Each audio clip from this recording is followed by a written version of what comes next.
Ever wonder what drives greatness? Ask the best, and they'll point to hard work, discipline, and a dash of luck. But hard work, it's struggle, sacrifice, and it's sweat. Discipline, that's just the will to push through any obstacle.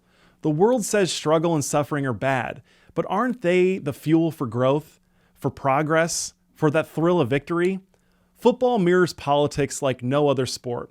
A 6-yard gain, a 2-yard loss, hit after hit. It's a grind. Yet, just like in politics, one bold move can change the game. Our guest today knows all about game-changing moments on the field and in the halls of power. Burgess Owens is a former NFL safety for the New York Jets and Oakland Raiders. He's a Super Bowl champion and a member of Congress, but most importantly, he's the father of 6 kids, which as a father of 7 kids, I think is a terrific start. Congressman Owens, welcome to the Terry Schilling Show. Terry, I'm looking forward to chatting with you. And by the way, your monologue was the American way. It's all about dreaming big and realizing obstacles are there for us to grow with. And we feel so much better on the other side of this. So great way to start this segment off for sure.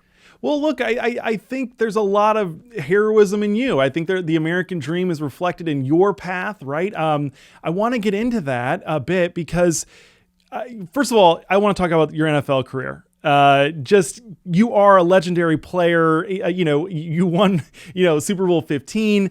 I want to know who is the toughest player that you went up against and how you prepared for it. That's a good question because I finished my career as a free safety, which means I didn't really cover anyone particularly, but we went against some very good teams. And at that time, it was the San Diego Chargers that had a remarkable core of receivers and a quarterback down routes. So I would say the toughest team I went against required our team to be together as a team. It was not individual efforts. It was not just one of us doing our great job. All of us had to do our job. I was kind of the fielder. I had a chance to go across the board and help in every way possible. But that was one of the better. But I'll say this too, most importantly, the team I played with during that time, the Oakland Raiders, was a culture. It was a culture of a second chance, a culture of come out and do your very best. And we had a owner that expected the very best from us. So I would say this, anyone who's going through tough times, look at your toughest coaches, look at those who demanded the most, what it meant, what they had great expectations for you. If you came through it in the right way, you realize it's probably the best thing that could have happened when somebody pushes you through the pace, expects great things, makes it very tough, but at the end of the day, you grow through the process. No, that's what I learned when I was a kid by playing sports, including football. I was a third stringer for the defensive back, so I wasn't as good as you, obviously. But my dad always told me the coach is hard on you because he wants you to do better. He believes in you. He thinks you have potential. I think that's also true in politics and in life. I think the Democratic Party wants people to remain comfortable. They want them to be complacent. Whereas I think people like you and President Trump, you see greatness. You see this potential for greatness for all Americans. This is a place where as much as you put into things, you're going to get right back out of it. And I'll say this, because obviously we had a remarkable window in time. I always say that the greatest thing about it is the potential that the American people have shown. I understand that President Trump is where he is today because of the American people. It's the American people that decided they were not going to give up. They were not going to give in to hopelessness. They were going to expect the best, and they were going to become engaged. And I love that about our culture. We have this propensity to dream and go out and experience our things we love to do, whether it be with our kids or building our future with our business, whatever it might be. And so sometimes it takes us off the field because we're so focused on our dreams. The American people over those last couple of years decided it's now time to be re-engaged, that we need to bring my talent, whatever that talent might be, we need to bring it to the plate, bring it to the field, and add to getting our country back in place. So I would say that, yes, we have a lot of individual talent out there. The greatest thing we've seen, I think, over the last couple of years is how we, the people, come together. And whatever the position we play, whatever our talents might be, it ends up being a win for the entire team. So I'm excited about just seeing it, to be honest with you, and being part of it. Well, speaking of elections, I have a theory, and I don't get to talk to Super Bowl champions every day or even that often, but I have this theory, and I wanted to ask you about what it's like to play in the Super Bowl. So there's well-known concept, and I'm sure you're familiar with it with the campaigns you've been a part of, but if you run a really good campaign, the day of the election is almost like the calm of the storm, right? It's very calm. There's not a lot of frantic behavior going on. It's a machine you've built over the last few months, and it's just humming. I have a theory. Is playing in is the day of the Super Bowl kind of like that same eye of the storm feel, where you've left everything on the field, you've done everything you possibly can, and now it's just time to perform. You know what? You really summarized it very well. And here's something that I want to share with America because again, to get to the Super Bowl back in the day, first of all, I had played with 12 different teams, dealt with the seasons, which we did not win at all to get to that point. And you're right, at some point, you realize you've done everything you can, prepared the best you can, and now it's just kind of to let your muscle memory do its job. But here's something that I want to share with the American people, because that 13th season for me was a remarkable season. It was kind of the dream of all the hard work, being an underdog, feeling that you can finally say, our team has pulled us off. We did our job. Everybody did their job to get us where we are.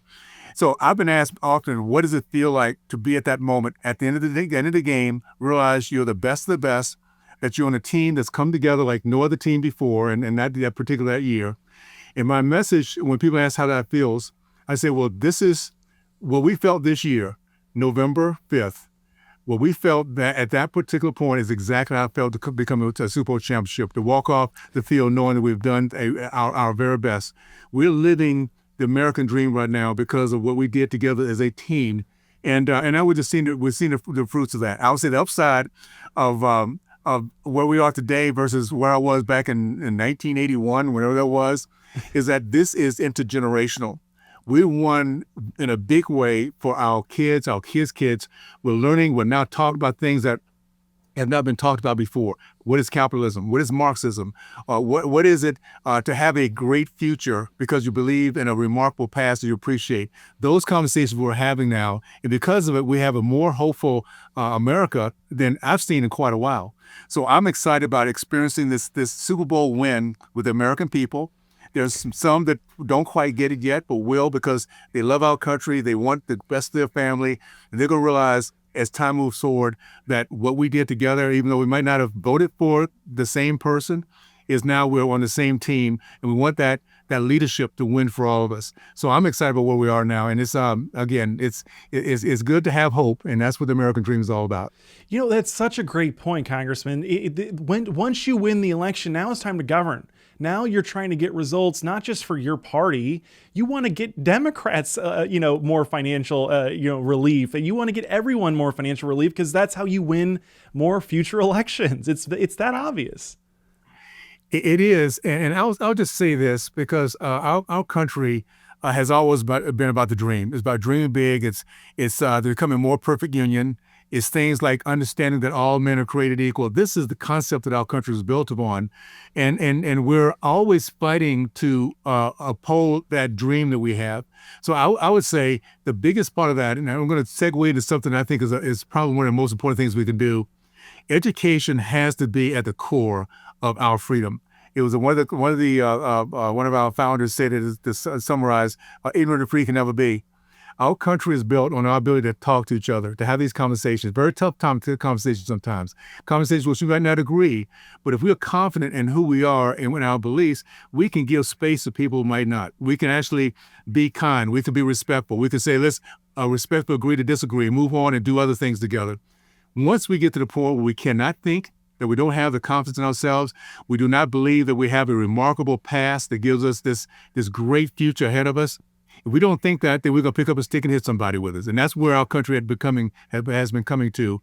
We now are at a position where parents are realizing my child deserves a great education. My child deserves the idea to become their very best person. And we're having politicians, particularly those in the Republican Party, that's saying every child, every parent should have this remarkable opportunity for life, liberty, and pursuit of happiness. We cannot get there if we don't feel confident about ourselves, if we can't think outside the box, if we can't be innovative and feel like no matter what kind of downtimes we're going through, that we can overcome them because we can figure our way through it through our faith, through our team that we're around, our family. We'll figure our way through it so we never give up hope. That, I think, is what we've recaptured back this last November. We were captured the idea that we can find a way to get through all the differences to this dream of a much better, a more perfect union. So I'm excited about that. By the way, Tara, I can say this: we have seen a remarkable 6 months of Yes. winning, of innovation, of thinking outside the box, of confidence, of strength, and boy, does it feel good.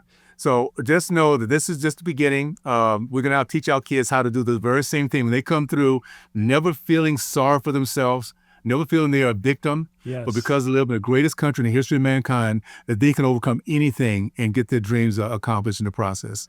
Well, you hit on a bunch of stuff there, but I want to go to the education point because you're exactly right. The American education system is nothing more than a disaster. We can fix it and we must fix it, but I'm sure you've seen these reports from the National Assessment for Educational Progress, the NAEP scores, it's the nation's report card, and in state by state, doesn't matter which one you go to, it's only about a third of our kids in 4th grade, 8th grade, and 12th grade. Only about a third of our kids can read at grade level, can do math at grade level. I mean, that's a 33%. That's an absolute failure. That's like you're getting held back in school if you're getting that type of grade. I want you to think about this. When we're talking about 2025, and 1/3, 70%, the number is transaction scope is close to 70% of 8th graders or 4th graders that are not reading up to par. Think about that. That is not who we are.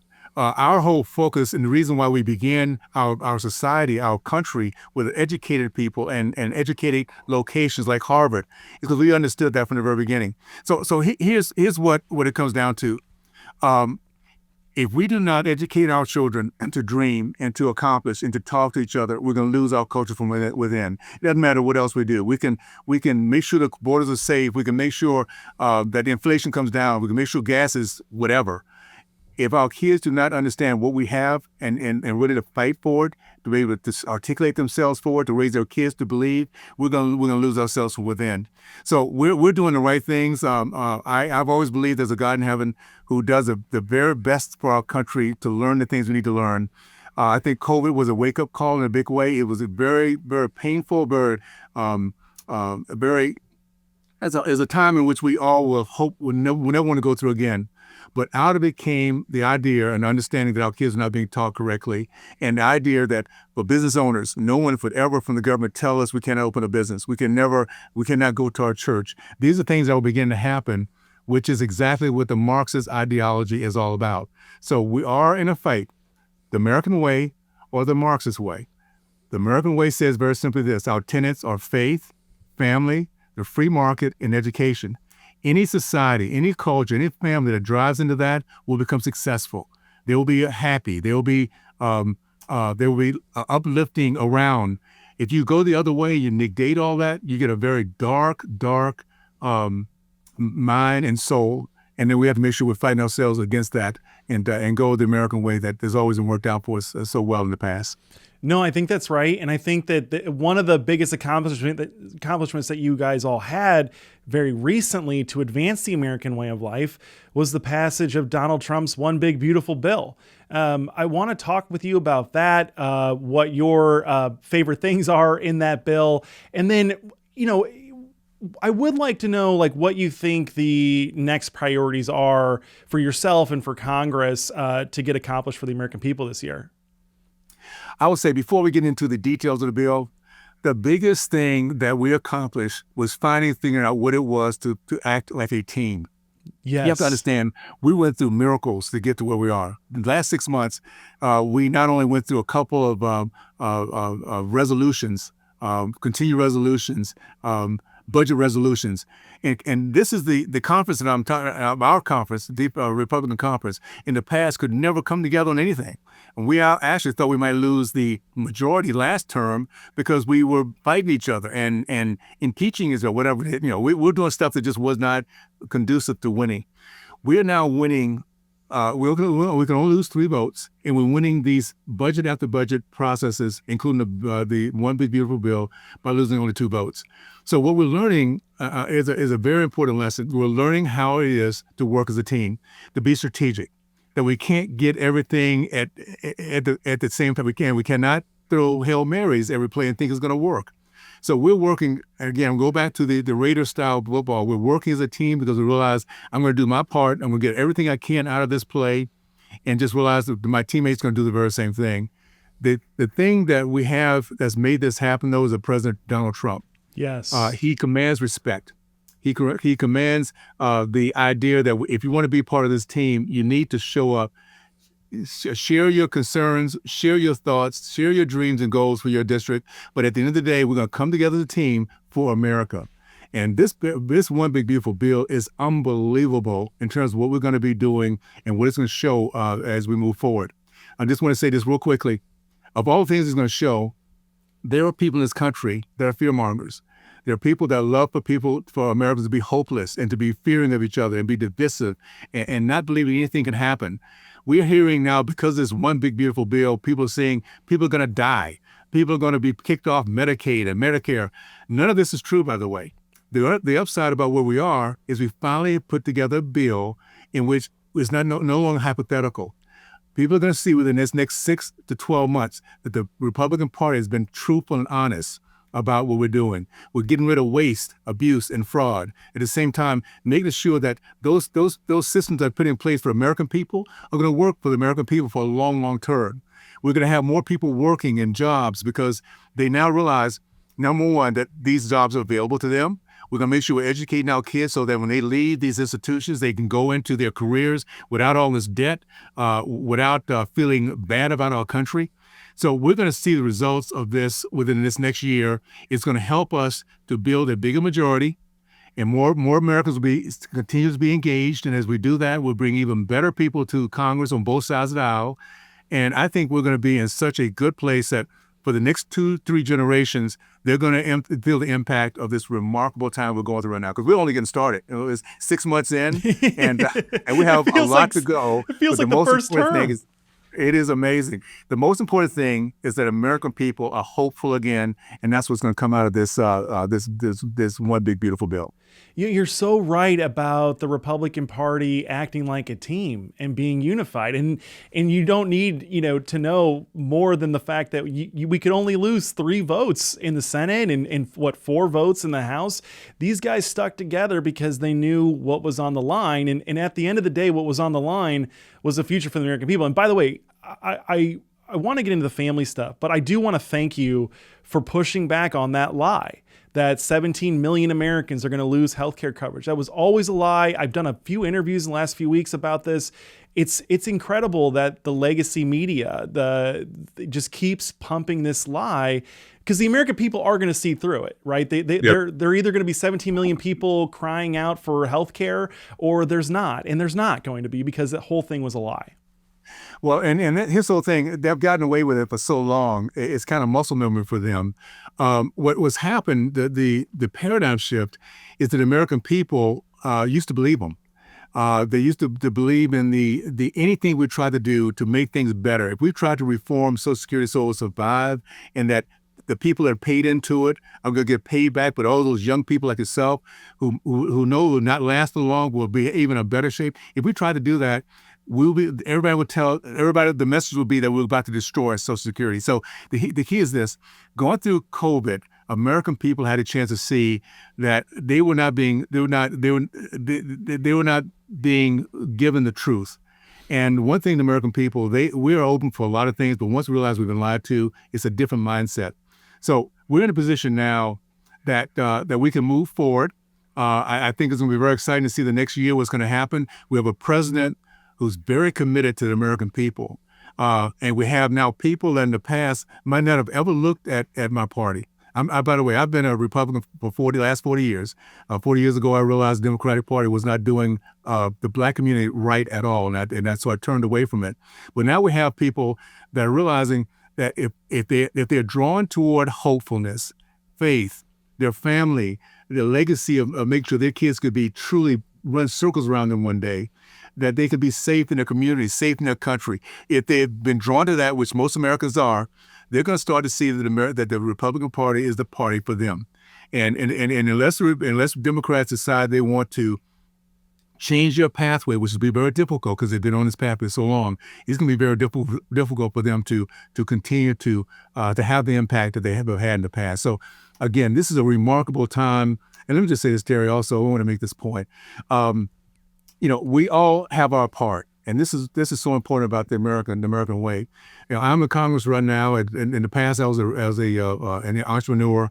What you're doing right now is a part of this process. Everyone who's been given their talent and given something they have a dream for and worked hard to do, we're part of this big, great mosaic that's gotten our country to where we're now having these conversations. We're educating ourselves, and because what we do as a team, we're going to actually allow our kids to have a better future than us. So I want to say thank you to all the folks out there. Whatever you're doing, if this is the first time being engaged in politics, if you bring to the plate just this smile that people see and they're willing to talk to you because of that smile is so important for this mission. And so just know we all have ways that we can put our talents into the place. And I'm excited again to see so many people stepping up to the plate at this point. You're exactly right. I'm president of American Principles Project, and we work on the front lines to defend the American family, both parental rights and their parents' rights to raise and form their children, but also the rights of children's innocence to be protected from all this trans madness and all the adult stuff online. But I do think that family is the main driver for the vast majority of Americans, right? We go to work to provide for our families. We sacrifice for our families. We're looking to the future. And I do want to point out, can we pull up image C and D, Adela? So Congressman, you've got 6 kids. I've got 7. I don't know what it's like to only have 6 kids. Actually, I'm kidding. But it is an amazing blessing, isn't it? I mean, this is what we work for. This is why we do what we do. Talk to us about being a father of 6 kids and what that's done for you. Well, I'll say this. We all want to go through this life and hope that one day we'll make a difference. We see it in different ways. Some folks see it in business, some people, wherever they see that their legacy will be. I think the greatest legacy that we can all have is a family that we leave behind us. The name that we give them that they are willing to be proud of, to say that I'm part of this family, and to actually get to the point where they want to run circles around their parents. I mean, you think about how nice that would be as dads and granddads and grandparents to see our kids doing so much better than we are. We're proud of that. And so that is truly, I think, when you talk about legacy, it's something that's always been here in America, that every generation fights. They fight, they work, they do the extra, they overcome, they stay together because they want their kids to live a much better dream. And I'm just so thankful that we've had those great generations before us. I was raised by the greatest generation, that generation that went to war. My dad was a World War II vet. And to see them come back and build this remarkable middle class, talk about work ethic, talk about respect. I was taught very simply by my parents, particularly my dad, if you want to be a happy, successful man, learn to love God, country, and family, respect women in authority. If you learn that as a young man, you're going to attract to yourself a remarkable mate, that she will love you, she would be proud to have your kids, and together you'll develop a legacy which should teach the same thing to your kids. So that's what we have to get back to, and to do that, I'm gonna say this. I'm gonna go back real quick to education because that's important. Yes. To do that, we have to allow parents to be in control of the education their kids get. Our parents love their kids. They want them to be successful. They understand because they're with them all the time, what their propensities might be, or what their little their strengths might be and the weaknesses. We get our parents in control of education. Those parents will raise some remarkable kids that are proud of themselves, proud of their families, proud of our country. And then again, we talk about that family, the family will thrive once again, because you have also more of these kids that will grow up and be entrepreneurs. They'll start their own business. They will actually go out and take risk. And they might fail, it might stumble, they get back up and they can tell the kids what it is to have second chances. And about these business owners, it's so important to understand this. The business owners is what drives and powers the middle class. And that middle class we have is this robust and growing. That's where you have faith. That's where you have appreciation. That's where you have those that reach back and want to pull others with them because they know what it is to come from another place and build themselves up. They want to have that legacy, leave that legacy. The bigger our middle class is, the greater the American culture and the greater American dream is. And that's why whenever you have these dark times in our country, it's always an attack on the small business owner. You always look back and realize those who build this remarkable middle class are the ones that the other side, the left, the Marxists want to destroy. So we have to understand it all starts with mom and dad who make sure their kids are smart, hopeful, and innovative, critical thinkers, and they then go out and build the same kind of family of their own. And that's how we continue to have this remarkable opportunity we have in this country to continue to thrive. You said something earlier about kids and parents and how kids are trying to run circles around the parents and it's almost competitive. But you're right. The parents, ironically or not ironically, they want the kids to do better than them. And that was something that my dad always reinforced with me. He struggled with alcohol and drugs, and he got clean, thank God, with the grace of God. But he always reinforced with me, you can't do this stuff because you got to be better than me. And I want to dig into this because you're an experienced father. You got 6 kids. What would be your advice to young men today who are new to fatherhood? That's a good question because that is probably the greatest obstacle we're facing now. So many young men. Again, I was so blessed, so very blessed to have a remarkable dad who was an educator but also an entrepreneur, and he taught us how to discipline ourselves and to respect others. I would say for young men, the biggest thing is, I'm going to go back to what I just mentioned before, learn to love God, country, family, respect women, and authority. If any young man does that, he will attract himself success. He will attract himself people who want to help. And he finds himself short and maybe short in some areas and not as good. He'll find people who want to butchers him up because he's likable and he shows, again, the idea and the dreams of moving forward. I would say this too, going back to where we're really the foundation of manhood is respecting womanhood. Yes. Is understanding that men do not stand around and let women be attacked and abused. Men do not do that. They don't take pictures and video as a spectator while this is happening. They stand up, they man up, they go in there and they put themselves out there and take that risk of harm because they want to make sure that the womanhood is protected. We have gotten so far away from that. And again, I've lived through an era back in the 60s where this was a very big theme to respect womanhood. To now we're at a different place, and now we have men who feel okay to go out and compete against women and think there's nothing wrong with that. Mm-hmm. That is where we have to now get back to our basics. We go to the foundation of faith. I'll say to young men, if you want to be successful in life, know that it's not about you. Find a God in heaven, no matter how you might worship him, to give you the strength to be the very best you can be, to find that partner that'll be a partner with you that will respect you because of what you stand for. And then go out and build a family that you can look at and say, this is your gift to our country. Yes. When it's all said and done, and that last breath is taken, it will not be how much time did I spend at work, how much money did I make, how many travels did I take.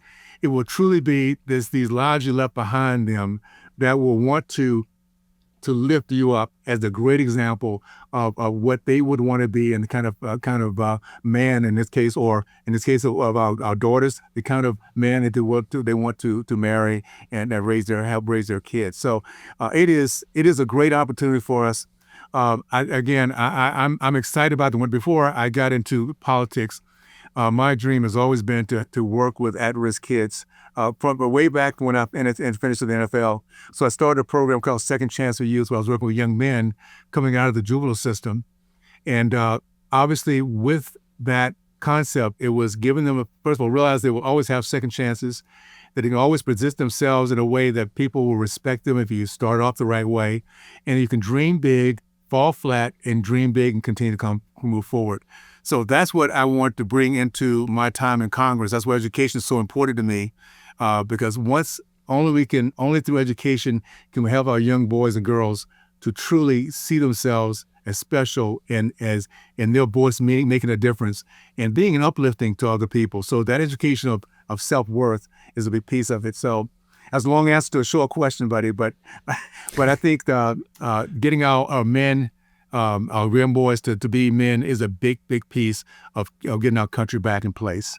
Well, look, you hit on a few things there, right? The primary roles and duties of men are to provide and protect, right? And we shouldn't be ashamed of that. That is our role. Like, we have to protect women. We have to respect them. And that's the thing at the heart of the entire transgender sports madness is it's the inversion of masculinity. You have men who are competing and taking advantage of women. It's not fair. You're infringing on their rights to privacy in their locker rooms and their showers. It's atrocious. But I do think, though, at the root of this is the fatherlessness crisis, right? These kids are not coming from strong homes. They most likely do not have strong fathers. But you introduced this amazing resolution. Could we pull up image E, please? It's a House Resolution 487, the Fatherhood Resolution, expressing the sense of the House of Representatives that fatherhood is essential to the development of all children, and that the increased involvement of fathers in the home will lead to economic prosperity, educational excellence, and improved social mobility for children across all racial and ethnic groups. Congressman, this resolution is obviously fantastic. It's obviously based in truth. What inspired you to introduce it? And do you think it's hard for members of Congress to be engaged as parents themselves? What's nice to be in the position I am is that I work with stakeholders who believe in the same ideas that I do. Jack Biora, is a very good friend of mine who works very closely with those kids that are at risk. And the message, and he's one of many stakeholders, by the way, because any of us who've been around for a while, whether in your case where you had a dad who kind of came out of it, but you have respect because of what he did and the message he gave, or a person like myself, I had a dad that was always consistent in his process. At the end of the day, dads who understand their responsibility and realize that they are truly the example that those kids want to be able to emulate, whether it be a young man who wants to grow up and be a great dad, or a young woman who wants to have a great husband one day. This is our role. And what we're realizing is that the role we've been given, basically, we are a very spiritually based country. Yes. Our country is based on understanding our Judeo-Christian values, that we have a role, and our role is to partner with our wives, to be a team that not only works together, partners together, but we are also the protectors as men. I grew up in a time when it was always, we've talked about a sinking ship. It was always women and children first. Yes. The men stayed behind it, had to, but that was our treasure, is to make sure that those that we love the most, that we respected the most, were always in a safe place. It is very tough nowadays for women and for young boys and girls when they have no protector. No one there that's going to make sure that they are, first of all, being protected from the outside, but also be protected from things that we're going to do to ourselves. We have no idea that it's going to be a bad thing down the road. So I would say fatherhood is probably the most important thing we can do as a society to bring out our great culture back. Men who understand what it is to sacrifice, to give everything, including our lives, for our kids. Message I give to my kids all the time is I love you more than life. And it's not just words, it's true. And men who understand this get it. It takes a minute second to recognize I'm going to give up everything for my kids or for my wife, for my family. Yes. And we need to get back to that kind of sacrifice, that kind of thought process. And we can't do it by heading toward the darkness. I'm a selfish, I'm everything, I'm the answer to everybody. That is a self-centered individual who will never mean anything to society. And we need to get away from that kind of mindset, because we're raising too many of those kind of people. I won't even call them men, because they're not. We're raising too many of those kind of people that pull from our country and pull from our society, pull from their families, as opposed to being a benefit. And we're going to turn that around. I think we're in a good place of doing that as we speak now. Well, I think you're exactly right. Suffering and sacrifice, those are necessary prerequisites for love, right? You can't love someone without being willing to sacrifice and suffer for their betterment. And that's at the heart of it. And I think that on the other end of that spectrum of love is woke, right? Woke is this belief that your identity and you, or me, really. What can you do for me is at the heart of wokeism. And I think at the heart of the woke education system we have was the Department of Education. Could we play video A, please?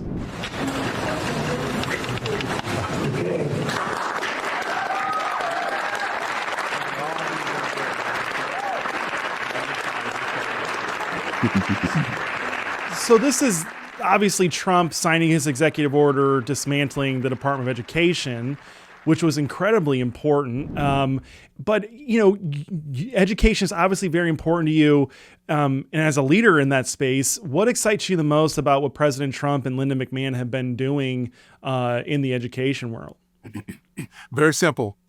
It's pushing the power from D.C., bureaucrats who care about only bureaucrats, to parents, to those leaders that the parents elect or ask to support them. And there's an accountability. So we're not only pushing the power down. When I talked about choice, that power that has belonged with the teachers unions and bureaucrats in D.C. and the Democratic Party, that power is saying, you know what, parents, you choose. You decide which is the best school for you. And guess what's going to happen from that? What happens whenever we have meritocracy, whenever we have competition? This country's been built on the process of capitalism and competition. Why are we the most attractive place to come to? Because when there's competition, we're always thinking, those entrepreneurs are thinking innovatively, how can I be better? How can I make a better product to bring more people my way so I can be successful, I can turn it back around and become even more successful than helping them to continue to grow. That is what competition is. We've had in every single thing we've done. When you think about your hotel, your fast food, your restaurants, it's all about competition other than education. The left has done a very successful job of telling us that this is the one area that they're the experts at. We don't need to listen to anybody, including parents, because they are the experts. And meanwhile, they've destroyed millions and millions of lives who now have become hopeless because they can't read, write, and think. They have no hope because they don't understand what our country's about. What we're doing right now is probably the most consequential event in our lifetime. Is giving the power of education back to the parents and the kids. So those kids who sit in those rooms, they can be excited about what they're learning. They can be excited about getting to those classrooms and showing themselves and being able to have critical thinking skills, to have those conversations that right now people are not willing to have because they're afraid to have them. But when we are confident about ourselves, we can talk about anything. And as we go through the nuance, realize, you know what, let's agree to disagree. Let's go out now and go to a football game, whatever it might be. That's the old American way we need to get back to. So what President Trump is doing is saying there's an institution that's been designed specifically for power of bureaucrats, for power of the Democratic Party, for power of the teachers union, which is basically about teachers and basically about elitist success. We're going to give back now to the power of teachers and kids and parents. By the way, I'll say this. We take the money, the funding that's been levied here and been hanging out in D.C., how about giving it back to local areas? Guess who's also benefit from that? Not only the kids, we're going to find the very best minds, the best teachers in our country. We're going to bring people back to this occupation that have left it because they didn't have the innovative opportunities, didn't have the income opportunities, and say this is a place that is probably the most important of all the occupations because our future depends on our kids learning how to think, prosper, and grow. And our teachers who love the profession, by the way, my parents were teachers, so I know what it is when you have academia, live in a household of academia, and they love what they do. They cannot wait to have another experience for our kids to grow and learn. We get the right people back in the classrooms to do this, watch out. We have never seen anything like the success we're going to have as we move forward. The best of minds here in our country, and not having to import anybody else to find out how to do best what we can do with our kids with the great potential we have. Congressman, I think you're exactly right. I love your vision and your hope in the future of America. We've got so much potential here. We have so many great people. It's the American dream. It's what the founders built this country on, was the belief and optimism in the American people. And I'm just so glad that you're joining us, but mostly that you are in the halls of Congress.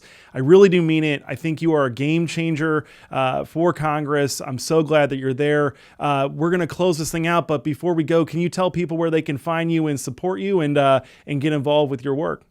Yeah, well, Burgess at Burgess Owens. That's my ex account, and you can find me as Burgess. I'll say this, and I wanted to kind of wrap up with this, Terry. Um, we are living through a remarkable chapter in American history. We've all been given the blessings of living during this time. There are folks who would have loved to experience what we experience right now. The fact that we're getting hope again, we're seeing patriotism rise again. We're seeing the first responders respected again. All those things that we're seeing, and we are part of that. Keep in mind, those who went out and got engaged, who talked to their friends and made this thing happen last November, we're now experiencing this particular window that's going to go down in history. I want to thank again everyone who's doing their part. Terry, thank you for what you're doing, my friend. These kind of conversations where people listen to it, some might get it right now. Some might say, that's interesting. Let's think more about that. Let's have more conversations. As long as we're talking together, we the people. By the way, that's the most powerful 3 words in the history of mankind. We the people. Is unified, is unity, is talking, is collaborating, is being one. And we're at a time in our country's history we're finally beginning to realize what it is to look like to be one. And we start off in Congress with this one big beautiful bill, miracle. But if we can do it there with only 3 votes to spare, hey, we can do it anywhere. We can do it anywhere. So let's keep this going. And again, thank you, Terry, for what you're doing for sure. Amen. Let's keep winning and let's keep fighting. Congressman Burgess Owens, thank you so much for joining the Terry Schilling Show. Thank you, my friend. I appreciate it. Thank you.